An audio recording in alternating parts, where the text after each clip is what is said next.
Allez, Shabbat Shalom à tous, j'espère que vous allez bien. On se retrouve pour une explication sur la paracha de cette semaine. La paracha de cette semaine, c'est la paracha de Nasso, qu'on va pouvoir ensemble découvrir en trois grandes parties. On va vraiment avoir le début, le milieu et la fin de la paracha. Alors, pour le début de la paracha, en vérité, le début de la paracha est une transition avec la paracha précédente, celle de Bamidbar. Je rappelle que dans Bamidbar, il était question notamment du dénombrement des Bnei Israël, puisque Akadosh Baruch Hu avait dit à Moshe, c'est où être Rosh Kol Haradat Ben Israël, les Mishpechotam, les Vet Avotam. Et à la fin de la paracha de Bamidbar, on avait eu le dénombrement d'une tribu assez particulière qui est Shevet Lévi, la tribu de Lévi. Et en l'occurrence, cette tribu est composée de trois grandes familles, Gershon, Kehat et Merari. Et donc, à la fin de la paracha de Bamidbar, on avait le premier dénombrement avec leur fonction de Mishpachat Kehat, la famille de Kehat. Nasso et Rosh Bene Kehat, littéralement, distingue, soulève, élève, et Rosh Bene Kehat, la tête des enfants de Kehat. Et donc, sans surprise, le début de notre paracha est dans la continuité de la paracha précédente. Et puisqu'on a fait le dénombrement de la famille de Kehat, eh bien la paracha nous présente la famille de Gershon et la famille de Merari. Et donc, la première grande partie de la paracha de cette semaine se conclut donc avec le dénombrement des Lévi'im. Ben Hameshim Shana, Kol Abal Avod Avoda, Avoda Masa Bewal Moed, Vayu Pekudehem, et ainsi de suite, Alpi Hashem, Pakad Otam Beyad Moshe. Selon la parole de Dieu, Pakad Otam Beyad Moshe, ils ont été dénombrés par la main de Moïse. Intéressant, on a Pi, la parole de Dieu, la bouche de Dieu littéralement, et Yad Moshe, la main de Moïse, comme si quelque part il y avait presque une shoot-à-foot, une association entre Akadosh Baruch Hu d'un côté avec sa bouche, et Moïse de l'autre avec sa main. Ish alavodato ve'al-masahu, c'est la première grande partie de la paracha. Je vais essayer de télescoper à la dernière partie, la troisième partie, qui est en vérité, en fait, suite à l'inauguration du Mishkan, l'inauguration qui a eu lieu Rosh Chodesh Nissan. Il va donc y avoir, le premier du mois de Nissan, il va y avoir des korbanot, des sacrifices qui vont être offerts par ce qu'on appelle les nassis, c'est-à-dire les princes de chaque tribu, avec le premier, Narshon ben Aminadav, les Maté Yehuda, et on va voir se succéder chaque chef de tribu, Narshon ben Aminadav, Netanel ben Tsuar, Eliyav ben Chelon, pour chaque tribu, en tout 12 paragraphes en vérité, à partir desquels eh bien, on va pouvoir comprendre quel korban, quel sacrifice ils ont amené, voilà, quel cadeau en fait, c'est vraiment une matana pour l'inauguration du Mishkan. Et au milieu de la paracha, qu'est-ce qu'on a? Qu'est-ce qu'on a au milieu de la paracha? Et bien justement, ça va être l'objet un peu de notre cours, parce qu'on a l'impression d'avoir comme un cheveu sur la soupe. On ne sait pas exactement ce qui se passe, mais on va avoir trois sujets que la Torah va nous présenter, et va se poser la question, évidemment, de ce qu'on appelle smichut aparashiot. Alors, avant de rentrer dans ce détail-là, je vous présente ces trois sujets dont on va nous parler. On va nous parler de Hacham Gzelot. Hacham Gzelot, c'est un korban, c'est une faute, c'est un sacrifice qui devait être offert notamment après avoir, on va dire, être rendu coupable d'un vol, d'un larcin vis-à-vis d'autrui, d'avoir prêté serment devant un Kadosh Baruch Hu et de ne pas avoir honoré son serment. Et à partir de là, la Torah nous explique que Hacham Gzelot, il faudra rapporter un korban à Hacham. Ça, c'est donc le premier sujet de ce qu'on appelle la partie intermédiaire, la partie du milieu de la paracha. Le deuxième sujet, c'est ce qu'on appelle parachat Sota. La parachat Sota, c'est le paragraphe qui parle de la femme qui est suspectée d'adultère vis-à-vis de son mari. Et il y a donc toute une procédure vis-à-vis de la femme Sota pour pouvoir élucider ou pas ce doute de relation adultère. Et enfin, on a le troisième et dernier sujet de ce milieu-là qui est Parashat Nazir. La Parashat Nazir, le Nézira, c'est une personne qui a décidé finalement de Miyain Veshechar Yazir, de se prémunir, on va dire, de la consommation de vin, de la consommation d'alcool, Vechomet Shechar Loishte, et effectivement, Vechol Mishrat Anavim, tous les produits de la vigne, il ne se coupe pas les cheveux également, il fait plus attention quelque part, non seulement à ses bienfaits, à ses plaisirs, on va dire, corporels, mais également à sa tenue, on va dire, corporelle, puisque on nous explique que Kadosh ou Gadel Pera c'est Ar Rosho, Kol Yemen Izro Ta'ar Lo Yavor Al Rosho, il ne devra pas se raser, il ne devra pas se couper les cheveux. Évidemment, le nazir le plus connu du Tanakh, c'est évidemment Shimshon le Shofet. Et voilà. Et on arrive au milieu de la paracha avec ces trois sujets. Le début de la paracha qui est en continuité avec la paracha précédente, paracha de Bamidbar. La fin de la paracha qui finalement vient illustrer Hakamat HaMishkan, le jour de l'inauguration du Mishkan, puisque en vérité les Béné Israël Alors, ils vont s'apprêter effectivement à quitter le Har Sinaï, mais on n'était pas forcément revenu sur cette idée-là de Hakamat à Mishkan. Et là, entre les deux, on a ces trois sujets. Hacham Gzelot, un korban délictif de culpabilité pour un vol. Parashat Sota, une femme qui a des suspicions d'adultère. Et Parashat Nazir, et l'homme qui a décidé de devenir nazir. Évidemment, la question, elle n'est pas nouvelle, elle n'est pas très originale, mais on va poser la question de Smichut à Parashiot. Smichut à Parashiot, qu'est-ce que c'est?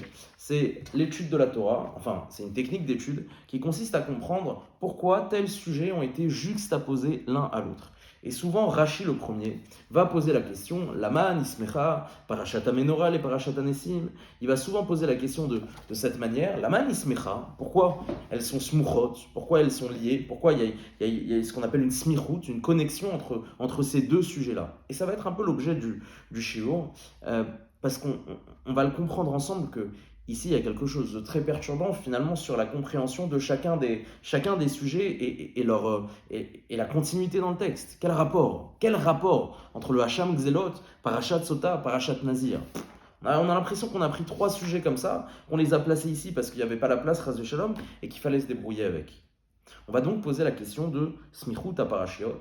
Donc Smichut à Parashiot, la juxtaposition des différents paragraphes, des différents sujets. C'est une question qui effectivement saute aux yeux de toute façon lorsqu'on lit la paracha. Évidemment, les principaux Mefarshim se sont posé la question, mais alors j'ai retrouvé évidemment Rashi le premier, j'ai lu un Ramban, mais à chaque fois, et c'est ce qui semble assez perturbant, c'est qu'il n'y a pas forcément d'idées qui vont dans le sens, entre guillemets, du pshat, quoi, de ce que nous dit la Torah, des mots de la Torah, des informations que nous donne la Torah. Je vous donne un exemple, Rashi. Il va pouvoir dire que la raison pour laquelle on a juxtaposé, disons, Hacham Gezelot, c'est-à-dire le paragraphe qui traite d'un vol qui a été fait, à la femme Sota, à la parashat Sota, il nous dit la chose suivante. Makatouv le mala min ha'inyan. Qu'est-ce qui est marqué juste au-dessus? Avant de parler de la parashat Sota, de la femme suspectée d'adultère, de quoi on nous parle? Veish et kodashav lo hiu. Veish et kodashav lo hiu. Alors, on parle du fait qu'un homme est en droit de décider à qui il veut donner la trouma, à qui il veut donner en fait les biens au Kohen. D'accord? Alors, la trouma, effectivement, dans la paracha de Hacham Gzelot, elle semble aussi on va dire, inadéquate. On ne sait pas ce qu'elle fait là. C'est un autre sujet. Mais dans la Torah, elle est mise dans le même paragraphe. D'accord? Vechol Trouma. Et donc la Torah nous explique que Veish et Kodeshav Lohiu, un homme est en droit de décider à quel Kohen il décide de donner la Trouma. Ish Ata Nitel la Kohen, Lohié, le Kohen qui sera désigné. Et Rashi nous dit Veish et Kodeshav Lohiu, à lui ils seront Imata Me'akev Matanot à Kohen. Si tu retiens les cadeaux que tu dois faire au Kohen, la Trouma, le Maraser Sheni et ainsi de suite, tu les retiens, tu ne veux pas lui donner. Chayecha par ta vie, tu devras aller chez lui, pour lui amener ta femme que tu suspectes d'adultère, comme une forme de menace, de malédiction. Alors évidemment, bon, Rashi, il rapporte une Gemara dans la Masechet Brachot, Samer Gimel Amud Aleph, mais c'est quand même incroyable de dire qu'ici on est en train alors c'est joli, enfin c'est joli, ça reste une menace importante, mais la juxtaposition, elle est expliquée presque par une dracha ici. Et pour le nazir, comment ça se fait que l'homme nazir, l'homme ou la femme, ish ou isha d'ailleurs, ish ou isha qui afflie l'indor neder nazir, comment ça se fait que la parachat nazir succède à la parachat de la sota, la femme suspectée d'adultère? Réponse. La manismecha parachat nazir les parachat sota. Pourquoi on a juxtaposé les deux? L'omar lecha, pour te dire, chez kol haroé sota bekil kula, tout celui qui voit la sota, la femme sota, dans sa dépravation, enfin dans son humiliation en fait, puisque c'est une procédure qui est assez humiliante. Yazir atzmo mina yain. Alors il va faire attention de ne plus boire de vin. Pourquoi? Chez Umevi l'idéniouf. Parce que le vin, l'état d'ébriété, il peut emmener à des relations, chasve shalom, des relations adultères ou autres. Et donc là aussi, vous voyez bien, et c'est Masechet Sota d'Avbet Amud Aleph, on voit bien ici que, d'accord, l'explication, elle est là, mais elle est de l'ordre du drash. Ça veut dire qu'on interprète, on a compris qu'une personne qui assistait au protocole de la femme sota, alors à ce moment-là, il devait sûrement avoir peur et se dire, oula, moi, plus jamais je touche une goutte de vin, et je deviens nazir. Mais on reste dans la dracha, on n'est pas dans le pshat, on n'est pas dans les mots, dans les informations que nous donne la Torah. On est presque dans une interprétation. Moi, ce que je vais essayer de faire avec vous, ce qu'on va essayer de faire ensemble, c'est vraiment de labourer le texte. Et en labourant le texte, en passant et en y repassant, on va en essayer d'extraire ce que je vais appeler Hatzad, Hashavé, Shebahen. Hatzad, Hashavé, Shebahen, c'est le point commun entre ces trois sujets. Puisqu'il est évidemment question de ça. Si ces trois sujets nous ont été rapportés l'un à la suite de l'autre, c'est bien qu'il y a un fil conducteur, il y a un tzad hashavé shebahen qu'on retrouve dans chacun des trois. Et on va essayer de le découvrir ensemble. Alors le premier sujet, c'est celui de Hacham Gzelot. Alors Hacham Gzelot, qu'est-ce que c'est? Il faut déjà que je vous parle du Korban Hacham. Vous savez que parmi les sacrifices qui nous sont dénombrés dans la paracha de Vaïkra, c'est elle qui pose les règles des Korbanot, on a globalement le Korban Ola, l'Holocauste, le Korban Shlamim, qui est littéralement l'offrande pacifique, Shlamim, parce qu'en fait on peut partager les différentes parts du Korban, tantôt avec Akadosh Baruch Hu, avec le Kohen, qu'avec celui qui l'apporte. Et ensuite on a les Korbanot qui viennent réparer quelque chose, qui viennent réparer une faute. Si le Korban Ola était pour un don pour Hachem, le Korban Shlamim, c'est encore autre chose. Le Korban Chagiga, c'est pour célébrer quelque chose. C'est vraiment mu par un sentiment de Shlamim, de remerciement. Le Korban Nedava, de remerciement, est un Korban Shlamim. Alors les Korbanot qui vont venir par la suite sont des Korbanot qui viennent réparer des fautes. Et on en a deux types. Korban Khatat, qu'on connaît tous, et Korban Hacham, qu'on connaît un peu moins. Le Korban Khatat, littéralement, chet, le Ramban explique que yachati, lo yachati, que c'est le fait de ne pas manquer. Un chet, c'est quelqu'un qui a manqué quelque chose. Il a fait une erreur, involontairement, beshogeg. Pour rattraper cette erreur, il va ouvrir un korban khatat. Il est expiatoire. C'est pour ça qu'on lui donne le nom d'expiatoire en français, parce qu'il vient quelque part purifier. Il vient réparer le dommage. Pas le dommage, il vient réparer l'erreur. Alors que le korban hacham, le Ramban explique que c'est milachon shemama. Shemama en hébreu, c'est une désolation, c'est une destruction. Ça vient vraiment traduire quelque chose de coupable. Il faut comprendre que dans les korbanot qui viennent pardonner quelque chose, il y en a vraiment deux niveaux. Il y a le korban khatat, expiatoire, pour un manquement, pour une erreur. Et le korban hacham, lui, c'est plus volontaire. Il vient vraiment, même pas réparer, mais affirmer, proposer un vidouille. On va le voir, hein, proposer une confession vis-à-vis d'Akadosh Baruch Hu, parce qu'il y a quelque chose de coupable. C'est pour ça que vous allez pouvoir trouver notamment en français la traduction un korban délictif dans le sens d'un délit. Il vient traduire ici un délit. Et dans la famille des Hacham, on a six catégories qui là aussi, chacune de ces catégories, on a l'impression de quel est le lien entre ces trois choses. Alors les trois premiers Hachamot, ils nous sont présentés dans la paracha de Vaïkra, Hacham Me'ilot, Hacham Taloui et Hacham Gzelot. Hacham Me'ilot, Me'ila, c'est le fait entre guillemets de voler à Kadosh Baruch Hu. Chas v'shalom, avoir volé quelque chose du Mishkan, disons, du tabernacle. Hacham Taloui, Taloui, c'est qui dépend d'eux. Qui dépend d'eux, c'est qu'on n'est pas sûr d'avoir fait une faute selon la gravité de la faute. Donc en fonction de nos suspicions, c'est Hacham Taloui. Dernièrement, Hacham Gzelot. Hacham Gzelot, c'est celui dont on parle dans la paracha. Et c'est étonnant de retrouver que dans la paracha de Vaïkra, il est évoqué. Et là, bizarrement, parachat Nasso, on est dans le Sefer Bamidbar, on a quasiment un Sefer de différence. Et là, on nous reparle à nouveau du Hacham Gzelot. Alors Rashi sur place, évidemment, il va expliquer qu'on va apporter deux chidushim en plus, il y a deux règles en plus. Mais d'accord, mais apporte-les là-bas, dans la paracha de Vaïkra, c'est là-bas qu'il avait sa place. Donc pourquoi ici? Pourquoi maintenant? Hacham Gzelot. Je ne vous ai pas parlé des trois derniers. Alors les trois derniers, c'est ce qu'on appelle le Hacham Shifra Harufa, le Hacham Metzora d'abord. Le Hacham Metzora, c'est évidemment une personne qui était lépreuse, elle devait rapporter un Hacham, c'est rapporté dans la paracha de Metzora. Et on a ce qu'on appelle le Hacham Shifra Harufa, paracha de Kedoshim. C'est un cas qui est un peu particulier. C'est une esclave qui n'a pas été tout à fait libérée. Et donc il y a quelqu'un qui va se marier avec elle. Je ne vais pas rentrer dans les détails. Allez voir dans la paracha de Kedoshim si ça vous intéresse. Et le dernier, le sixième, je ne vais pas vous en parler maintenant. On va en parler plus tard. Donc la catégorie de Hacham, des Korbanot Hacham, elle est assez spécifique, elle est assez spéciale. Et même dans ces catégories-là, chacune des catégories a sa singularité. Et là, c'est Hacham Gzelot. Mais qu'est-ce qui se passe? Pourquoi nous en parler ici? Hacham Gzelot. On nous parle à nouveau de ce Korban. La situation, c'est laquelle? C'est un homme qui a volé en fait qui a volé un bien à autrui ou qui l'a gardé dans ses mains. Et donc il va mentir. Je ne vais pas reprendre la paracha de Veikra, mais on va lui demander alors, est-ce que tu nefesh kitecheta ou ma'alabaal vechichesh baramito, d'accord? Befikadon ou besumetiad, il va donc mentir au matza aveda, et donc il va nier. Et à ce moment-là, ce qu'on va faire, c'est qu'on va le faire jurer. O mikol asher shaba alav la shaker. On va le faire jurer, on va lui dire, t'es sûr que tu n'as pas le bien de Shimon, Réhouven. Réhouven, il a volé quelque chose de Shimon, Shimon l'a vu, il a dit rends-le-moi. J'ai rien du tout chez moi. Alors viens, on va te faire jurer. On va te faire jurer au Beddin. Et il jure. Mikol Ishavar Alav la Sheker. Mikol Ishavar Alav la Sheker. Et à partir de là, finalement, qu'est-ce qui se passe? Une fois qu'il a juré, finalement, il regrette. Il a vu le Sefer Torah, il s'est dit je ne pouvais pas, il a quand même juré. Hein. Et il regrette, et à partir de là, la Torah lui offre cette réparation. Ve'et hashamo yavi Hashem, ha'il tami minatzon be'erkecha le Hashem el hakohen. Donc on voit bien que le hacham, c'est vraiment quelque chose où on est coupable, on a fait quelque chose en âme et conscience. Le khatat, c'est shogeg, c'est involontaire. Le hacham, c'est on a fait quelque chose en âme et conscience. D'accord?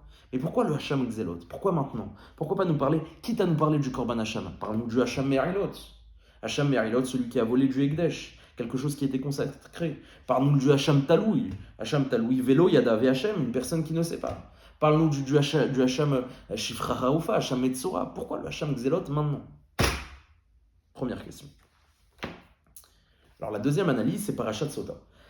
La Parashat Sota, la femme Sota, donc c'est un homme, ish kitiste ishto ou marala vo maral. Il soupçonne sa femme qu'elle aurait commis une infidélité, globalement. Et donc ce qui va se passer, c'est qu'il va l'emmener vers le Kohen, et le Kohen va y avoir deux choses qui vont être faites. La première, c'est qu'il va y avoir un korban très spécifique, unique en son genre, puisque Kemar Seorim, il n'est uniquement fait de farine d'orge. Uniquement, il y a de la farine d'orge, donc c'est un mincha, c'est une oblation de farine. Il n'y a pas de levona, il n'y a pas de shamen, il n'y a aucun nissour, c'est-à-dire qu'on ne le mélange pas. À aucun moment donné, normalement, tous les mnachot, tous les korbanot, les oblations de farine, elles sont mélangées. Là, c'est de la farine déjà d'orge, c'est pas de la farine de blé. En plus, il n'y a pas de loïtzok alav shemen, il n'y a rien dessus. Bon, évidemment, il y a toutes les drachot qui existent à partir de ce korban-là, mais ce n'est pas l'objet du shiur. Et ensuite, à partir de ce korban, alors ce korban, en plus, il a un nom, il s'appelle minhat kenaot. Donc, kenaot, donc ça vient de kin'a, kin'a c'est la jalousie, donc l'oblation des jalousies, littéralement. Bon, c'est très étrange, parce qu'évidemment, on voit que le mot de kin'a, il revient très souvent dans la parashat Sota, c'est-à-dire la jalousie, puisque c'est un homme qui suspecte, voilà, que sa femme peut-être, donc il est peut-être jaloux de sa femme, d'un autre homme, bon bref, on ne va pas rentrer dans les détails, mais ce que je voulais vous dire aussi, et ce qui est étonnant, c'est que le mot Sota dans l'orthographe dans lequel on le connaît, n'apparaît pas une seule fois dans la parashat Sota d'ailleurs. Alors c'est vrai que bon, les Mefarshim expliquent qu'il tisté ishto, il va soupçonner sa femme. Mais là-bas c'est un sin, c'est pas un samer. Le mot isha sota n'apparaît aucune fois dans la parashat Sota. Moi j'ai trouvé ça intéressant quand je l'ai lu. Mais par la suite, qu'est-ce qui va se passer après qu'il ait fait son mincha et que la femme ait fait le korban vers le Kohen? Alors à ce moment-là, c'est là où va y avoir toute la procédure, où le Kohen va lui dire écoute, tu es certaine que tu n'as pas fait d'adultère, que tu n'es pas parti avec cet homme. Et il va lui faire boire ce qu'on appelle mea sota. Alors en vérité, ça ne s'appelle pas les eaux de sota, ça s'appelle maïm ameharerim, mehamarim, les eaux amères. Il va lui faire boire les eaux amères. Et à partir de là, vous connaissez la suite. Si jamais elle a. Ve'im lo nitmea, pardon. Veishka et amahim, im nitmea. Si maintenant elle s'est impurifiée, qu'il y a eu une relation. Ve'timar ma'al beisha, ou va'u amahim ameharim. Et donc, ve'tzavta vitnaï. Donc, ils vont lui donner, on va dire, dans ses entrailles, ça va entraîner presque une putréfaction. Ve'nafela yerecha.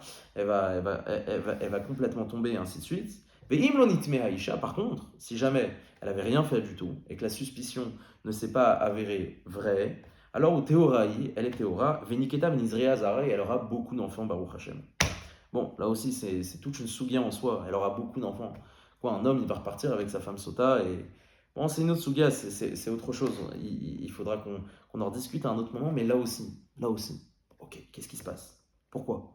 Dans toute cette procédure-là, quel rapport avec le Hacham Gizelot qui vient être dit juste avant? Moi, je vois pas de rapport a priori. Le troisième et dernier cas, c'est le Nazir. Parashat Nazir, quand on le regarde, d'abord, Ben Israël va mental ish ou isha, un homme ou une femme, qui afflie l'indor neder Nazir. Il va faire le vœu de Nézirut, d'être Nazir. Nézer en hébreu, c'est une couronne. Nazir.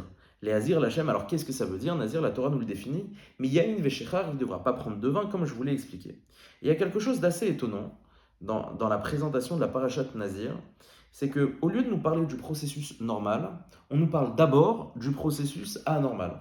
Ce que je veux dire par anormal, c'est que la Néziroute, elle dure un temps. Le temps qui a été déterminé par la personne qui a fait le vœu. Elle fait un vœu, elle dit « je serai Nazir pendant tant d'années, pendant tant de mois ou tant de semaines ». Et Et au terme de cette Nézirut, au terme de cette jurée, la Torah nous explique Vezot Torah Nazir. Voici donc la loi du Nazir, Beyom Elot Yemin Izro, le jour où il aura terminé, etc. Et donc elle nous explique comment ça va se passer. Mais entre les deux, elle nous parle, mais imagine ça se passe mal. Autrement dit, imagine Vechi Yamut Met Alav Befet Arapitom. Imagine qu'il n'a pas réussi à maintenir son état de pureté et il s'est retrouvé en contact avec un mort. Vous savez que le Nazir, c'était comme un Kohen, il ne devait pas aller dans des cimetières, il ne devait pas être en contact avec un mort. Et donc, qu'est-ce qu'il fait? Au Vayom Hashmini Yavish Tetori, mais on nous parle des korbanot. On nous parle de tous les korbanot. Et à un moment, on nous dit la chose suivante Veizir Lachem et Yemen Izro, il apportera ses jours de Nézirut, Veivi Keves Ben Shinato, les Hacham. Oh, et c'est le 6e Hacham dont je voulais vous parler. Et ici, on nous parle d'un Hacham. Le 6e Hacham, dont j'ai pris la précaution de ne pas vous parler au début du Shiur, c'est le Hacham Nazir. Ah, et là, on a quelque chose. Moi, quand je l'ai lu, quand je l'ai vu, quand je l'ai entendu, je me suis dit, oh, on a quelque chose là peut-être. J'ai eu de la lumière dans les yeux, je me suis dit, Hacham Gzelot, Hacham Nazir, et la Sota, c'est Hacham Sota? Non, il n'existe pas, je vous l'ai dit. Minchat Kenaot.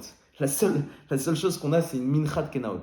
Et je me suis dit, mais quel dommage, on avait un lien dans le Pshat. Hacham Gezelot, Hacham Nazir, il nous manquait juste la Sota. Mais la Sota, elle est entre les deux et elle nous embête. On a un lien, on s'est dit, c'est peut-être le même type de korban, ça appartient à la même catégorie, c'est pour ça la smichut. La man ismecha parashat, Hacham Gzelot, les parashat Sota, les parashat Nazir, parce que tous les trois, c'est un Hacham, perdu. Le Nazir, il y a un Hacham. Le Gzelot, il y a un Hacham. Mais la femme Sota, non, c'est pas un Hacham, c'est un mincha, c'est une oblation. Donc là, l'espèce de correspondance au niveau des sacrifices ne marche pas. Mais sur le Nazir, il y a quelque chose d'étonnant que je voulais vous suggérer, c'est que lorsqu'on nous présente encore une fois la parashat Nazir, on nous parle d'abord de ce qui est anormal, c'est-à-dire si jamais par exemple il est en contact avec un mort. Mais normalement, lorsque je présente une règle, qu'est-ce que je fais? Je présente la règle, d'accord? Et ensuite j'en apporte les exceptions. Et là, bizarrement, on me parle d'abord de l'exception avant de me parler de Vezot Torah Nazir Beyom Elot Yemen Izro. Mais attends, mais dis-moi d'abord comment ça se passe normalement, Torah Nazir. Et ensuite, tu me diras si jamais, durant cette période de Nézirut, il est en contact avec un mort, ou il boit du vin ou autre, voyons ce qu'on fait. Mais là, en plein milieu, Parashat Nazir, on nous présente dès le début, écoute, si jamais ça se passe mal, voilà ce qu'il faut faire. Et après, on nous explique, tu sais, si jamais ça se passe bien, voilà ce qu'il faudra faire à la fin. C'est quoi cette histoire? Si on avait dû présenter de manière presque pédagogique la Torah Nazir, on aurait dû nous parler d'abord de comment ça se passe correctement. Ici, on a le sentiment que la Torah, dès le début, elle nous dit elle a envie de mettre en avant le fait que ça se soit mal passé, le fait que ça se soit mal prononcé. Pourquoi prononcer? Et ça là, on va arriver peut-être à la clé du shiur. D'abord, el Béné Israël. À propos du Nazir, il est marqué quoi? Ve'amarta lehem ish o isha qui a fait l'indor neder Nazir. Lorsqu'il va faire un neder, lorsqu'il va faire un vœu. La Nézirut, avant d'être une procédure de purification, de sanctification ou autre, c'est un neder.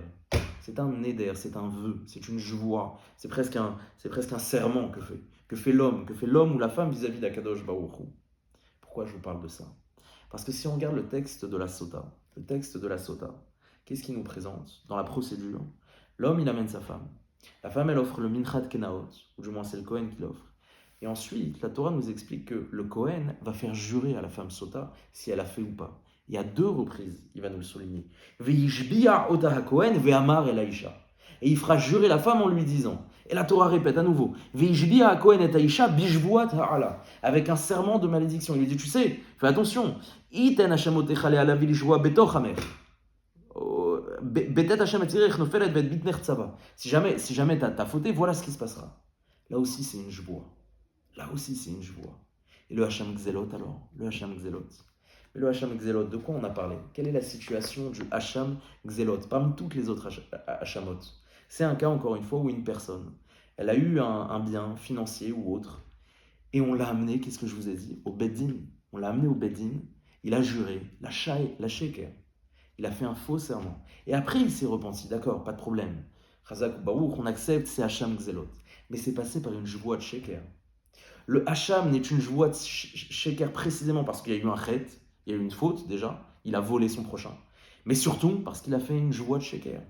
Il a fait une joie qui n'était pas bonne, et c'est dans le texte. Parashat Vayikra, O Matzah Veda Vechishba, Venishba al Shaker. Venishba al Shaker. Il va faire une joie, c'est le texte de la Torah, il va faire une joie avec du mensonge. Al-Shaker, Mechila. Et pour la femme sota, qu'est-ce qui est marqué?